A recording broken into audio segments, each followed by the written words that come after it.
안녕하십니까. 해부학적 운동의 김수범입니다. 제가 원래 헬린이란 말을 별로 좋아하지는 않는데 그래도 많은 사람들이 사용하고 있으니까, 그리고 운동의 초심자를 좀 대표하는 용어이고 운동을 굉장히 좋아하고 사랑하는 분들의 대표적인 용어로 거론되어 있는 단어이기 때문에 좀 한번 사용해 보도록 하겠습니다. 헬린이가 가장 조심해야 되는 어깨 운동 1위라고 하는 제목을 가지고 제가 오늘은 강의를 한번 좀 풀어보도록 하겠습니다. 아마 이 운동은 누구나 널리 사용하는 동작이고, 그리고 아마 예측이 되시는 동작일 수도 있습니다. 바로 그 유명한 사이드 레터럴 레이즈라는 동작입니다. 운동을 하시는 많은 분들이 사이드 레터럴 레이즈라는 동작을 굉장히 많이 사용을 하는 걸 많이 보게 됩니다. 그리고 이 동작을 통해서 측면 삼각근의 자극을 또 많이 받기도 하고요. 자, 문제는 우리가 어떤 운동을 진행하는 데 있어서 어떤 운동이 어떤 근육에 얼마나 자극이 좋으냐라고 하는 것도 굉장히 중요하지만, 그보다 더 중요한 건 그 동작이 해당 관절에서 돌림 운동, 즉 회전 운동이 일어날 때 관절의 손상이나 관절의 불편감을 전달해 주는 부분이 얼마나 크냐라고 하는 부분들도 굉장히 중요한 부분입니다. 따라서 어떤 운동을 했는데 이유 모르게 언제부턴가 불편감이 초래되기 시작했다면 왜 그러지? 라는 얘기를 많이 하시는데, 오늘 이 영상을 통해서 여러분들은 사이드 레터럴 레이즈가 어떤 상황일 때 굉장히 위험하고 어떤 상황일 때는 굉장히 안정적으로 운동이 될 수 있는지에 대한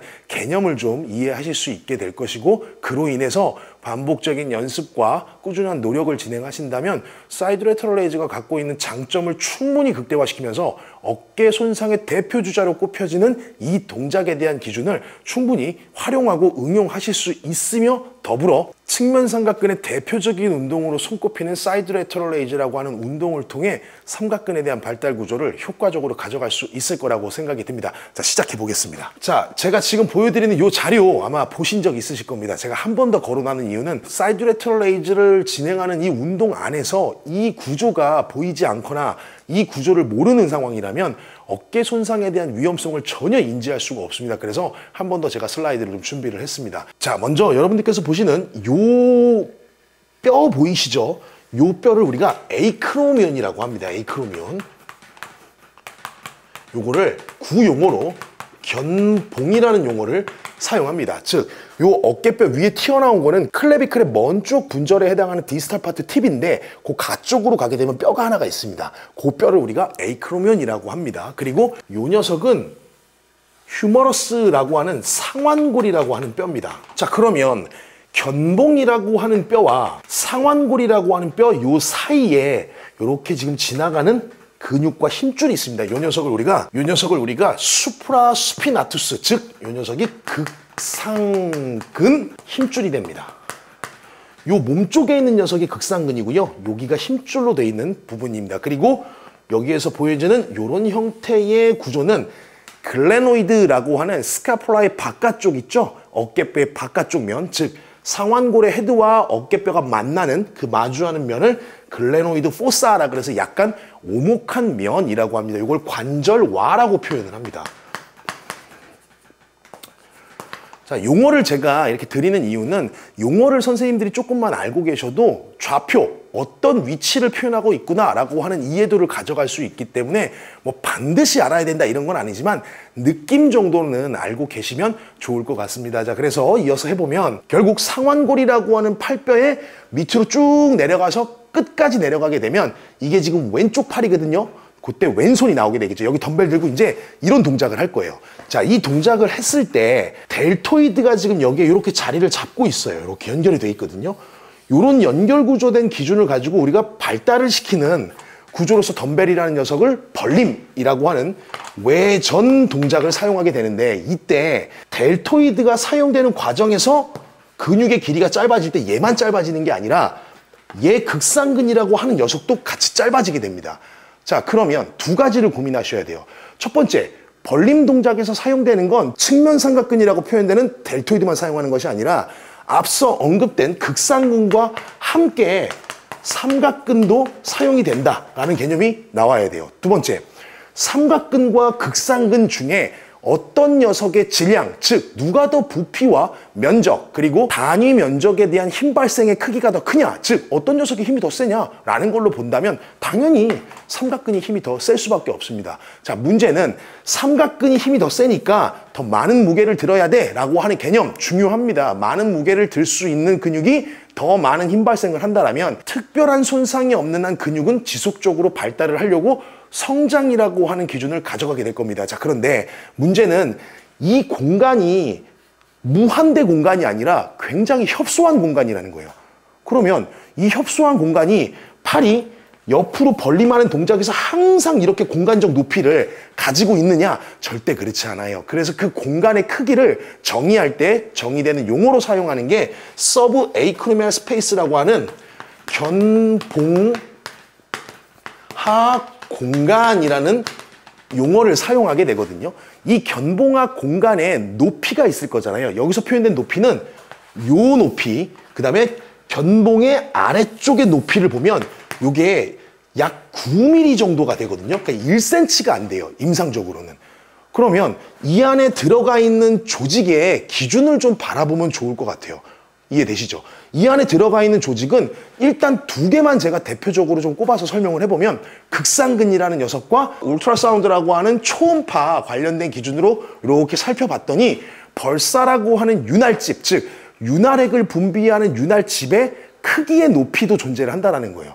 그러면 극상근의 높이라는 녀석과 윤활집의 높이를 더한 게 이 공간 사이를 메우고 있는 거잖아요. 그랬을 때 이 극상근을 이렇게 보는 입장에서 이렇게 잘랐어요. 이걸 이마면이라고 하거든요. 이마면으로 잘라서 이 높이를 극상근을 재봤더니 약 5에서 6mm 정도가 된다고 합니다. 그리고 벌사라고 하는 녀석을 보니까 지금 여기에는 잘 안 보이실 테지만 이 정도로 보여드릴게요. 이 높이가 위치마다 조금은 다르지만 윤활집이라고 하는 벌사가 약 2에서 3mm 정도가 됩니다.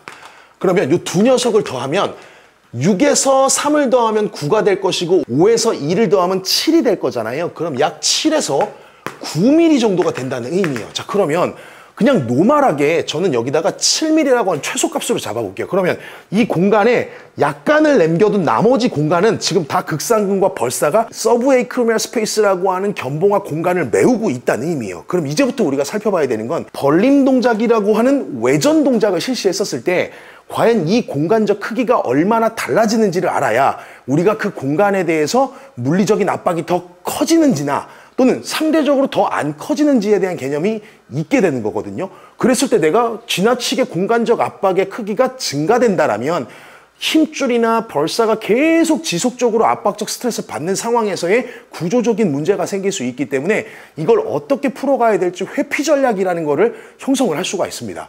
그래서 구조는 매우 중요하다라고 제가 강조드리는 이유가 바로 그거라고 생각해 보시면 되고요. 요 팔의 벌림 각도를 기준으로 어떤 공간적 크기의 변화가 일어나는지를 이 슬라이드를 갖고 한번 살펴보도록 하겠습니다. 자, 지금 보여드리는 이 슬라이드에 대한 기준을 잘 보시게 되면 여기서부터 여기까지가 아까 전에 제가 봉우리 위팔, 즉 서브에이크로미얼 스페이스의 거리를 얘기하는 거거든요.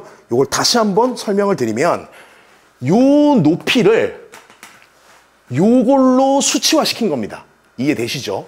그리고 얘는 벌림 각도를 얘기하는 거예요. 즉 요런 자세와 요런 자세와 요런 자세에 대해서 요 서브에이크로미얼 스페이스라고 하는 견봉하 공간의 크기의 변화가 각각의 각도마다, 즉 A, B, C라고 하는 자세에 따른 각도마다 어떻게 변화되는지를 한번 살펴본 거예요. 그랬더니 A라는 변화에 대해서의 기준을 놓고 보면 한 7에서 8 사이 정도에 있대요. 즉 공간이 7에서 8mm 정도를 유지하고 있다는 거예요. 자, 근데 60도 정도를부터는 극단적으로 얘가 떨어지게 돼요. 그리고 요 사이를 보게 되면 약 8에서 90도 사이거든요. 이때는 엄청나게 낮아져요. 그러다가 다시 약 120도 정도가 되고 150도 정도가 되면 다시 증가 추이를 보이게 됩니다. 그러니까 무슨 얘기냐면 팔이 내렸을 때는 공간이 제일 커요. 그리고 한 80도 정도가 되면 공간이 제일 짧았다가 다시 올라가는 과정에서 120도가 넘어가면서부터는 그 공간이 커진다는 거예요. 무슨 공간이요? 견봉하 공간이라고 하는 서브에이크로미얼 스페이스가요. 자, 그러면 지금 여기서 표현되는 가장 낮은 80도 구간에서 얘를 딱 정리해서 봤더니 2에서 3 정도 사이에 있어요. 그럼 한 2.5 정도로 저희가 공간을 한번 얘기를 해볼게요. 그러면 앞서 표현드렸던 극상근이라고 하는 녀석의 두께가 약 5에서 6이었잖아요. 그쵸? 그리고 벌사라고 하는 윤활집에 대한 두께가 2에서 3mm였어요. 근데 저는 이거를 최소값으로 정해서 요거를 더해서 7이라고 그냥 정의를 했습니다. 자, 근데 지금 여기 나와 있는 거 뭐죠? 자, 근데 90도 정도 되는 요 거리에서의 값을 보니 공간적 여유가 2.5mm 정도래요. 그럼 얘를 더해보면 현재 2.5죠. 그쵸? 2.5로 떨어졌어요. 근데 얘가 7이야. 그러면 어떻게 될까요? 공간은 이미 압박받은 상태가 된 거예요. 이해되시죠? 그러니까 실제로 2mm 공간밖에 없는 데다 7을 더했기 때문에 압박 상태가 유지될 수밖에 없는 상황이 되는 거예요. 그렇다면 우리가 여기서 한 가지 얻을 수 있는 팁이 뭐냐면 이미 사이드 레터럴 레이즈를 실시하는 그 자세 자체는 이미 공간적 압박을 가지고 있다는 의미로 해석을 해야 돼요. 무슨 말인지 이해되시죠? 왜? 극상근과 벌사가 이미 7mm 정도를 차지하고 있는데 벌림 각도 90도를 하게 되면 2.5밖에 안 된대요. 그럼 이미 압박이 돼 있는 상황이거든요. 이게 더 되냐 덜 되냐 이런 차이만 있을 것이고 처음 일에서 괜찮냐 반복하면서 증가될 것이냐 이런 차이만 있는 거예요. 그러면 이제 우리가 하나 해야 되는 건 이런 거예요. 방금 전에 제가 설명드렸던 여기서 올라가는 걸 제가 보여드렸잖아요. 계속 이 상태로 유지되는 게 아니라 오히려 벌림 각도가 증가되는 기준이 90도를 기점으로 더 커지게 되면 이 공간은 더 커진다라는 거예요. 그게 얘 지표로 나와 있는 거고요. 그렇다면 누가 이 공간적 크기를 만드는데 기여했냐라는 질문을 할 수 있잖아요. 그게 바로 전거근입니다. 전거근. 아마 눈치채셨을 거예요. 자, 문제는 뭐냐면 전거근이라고 하는 녀석이 단순하게 하나의 주행 방향을 갖고 있지 않다는 거예요. 무슨 말이냐? 전거근은 일단 파이버라고 정의되는 기준이 두 개의 큰 방향을 가지고 있습니다. 수페리어 파트라고 하는 위쪽과 미드 파트라고 하는 중간 파트는 상대적으로 전방으로 밀어내는 힘에 대한 기준을 가지고 있어요. 그걸 프로트랙션, 전인을 한다라고 표현을 합니다. 그리고 아래쪽으로 내려가는 하방 쪽, 즉 인페리어 파이버라고 정의되는 그 조직은 사선 주행 방향을 갖고 있기 때문에 하각 쪽을 아래쪽으로 당겨주는 방향을 가져가겠는데 제가 이걸 뼈로 한번 설명을 드려보도록 할게요. 선생님들께서 생각하시는 전거근이라고 하는 녀석은 갈비뼈 1번부터 약 9번 정도까지 붙어 있습니다. 그래서 이렇게 생긴 데 넓게 부착해서 요 어깨뼈의 몸쪽, 안쪽으로 들어와요. 이건 지금 바깥쪽이거든요. 뒤쪽이고 요 앞쪽으로 들어와요. 그래서 파이버가 굳이 표현해보면 1번부터 약 4번에서 5번까지는 갈비뼈의 전방 쪽으로 나가다 보니까 어깨뼈를 앞으로 내미는, 즉 여기서 이런 동작을 하게 만드는 기능을 사용하게 되는 거예요. 두 번째, 인페리어 파이버로 정의했던 오블리크한 파트는 마치 여기서 이런 방향으로 가요. 근데 부착부 기준에서 놓고 보면 한 요 정도 되는 부착부가 극단적으로 사선을 넓게 만들어서 이렇게 가거든요. 그러다 보니까 요 위치라고 표현되는 견갑골의 모서리 각의 아래쪽에서부터 갈비뼈의 더 아래쪽 방향으로 가다 보니 얘가 이런 주행 방향을 가져가게 되거든요. 그러면 이 아래쪽 모서리 각이 갈비뼈의 사선 방향 아래로 내려간다면 요 공간도 요렇게 올라갈 거잖아요. 그러니까 앞서 90도보다 큰 각도를 만들게 되는 그 벌림 동작의 각도가 증가되면 팔이 90도에서는 위팔뼈의 속도가 극단적으로 빠르게 가다가 90도를 지나 120도 양 정도가 됐었을 때는 이제 어깨뼈가 전거근을 가지고 위돌림이라고 하는 어버드 로테이션 기능을 수행하는 과정에서 그 공간적 크기가 증가된다는 의미로 생각해야 돼요. 그래서 선생님들이 견갑상완 리듬이라고 하는 그 개념을 단순히 2대1 비율로 볼 거야 라고 하는 거 나쁜 건 아니지만 그 2대1 비율 안에서도 이렇게 각도마다 속도가 서로 다르게 반영이 된다는 거예요. 그러니까 내가 그 속도에 대한 개념을 조금만 이해를 한다면 90도까지는 벌림 각도를 하고자 할 때 위팔뼈가 엄청나게 가속하는데 얘가 증가될수록 견갑골에 부착하고 갈비뼈에 부착하고 있는 전거근이라고 하는 녀석의 신경계가 개입되는 동작에서 어깨뼈 위돌림이라고 하는 어버드 로테이션, 즉 상방회전이라고 하는 기능이 참여되기 때문에 이 공간이 추가로 열리는 거예요. 자, 그럼 이제 답이 나왔다. 어깨 운동에서 사이드 레터럴 레이즈는 90도의 기준을 가지고 상당 부분 많은 각도를 활용하는 운동 동작으로 정의가 됩니다. 근데 그 동작의 단점이 뭐였죠?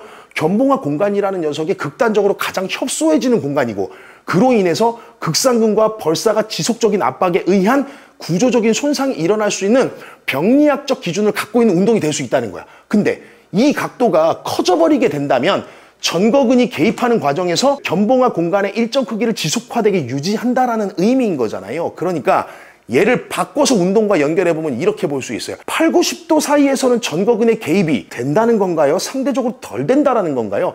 거의 안 된다라고 생각하시는 게 맞아요. 그러면 얘를 의도적으로 내가 공간적 크기를 증가시켜버린다면, 즉 120도부터 증가되는 전거근의 활성도를 수의적으로 신경계 구심성 경로를 통해서 8, 90도에서 먼저 선행을 해버린다면 공간의 크기는 지속화되게 유지가 된다는 거죠. 그러니까 견봉화 공간의 사이를 메우고 있는 극상근이나 벌사에 관련된 압박이 상당 부분 해제될 수 있다는 거예요. 이걸 제가 동작으로 한번 보여드리도록 하겠습니다.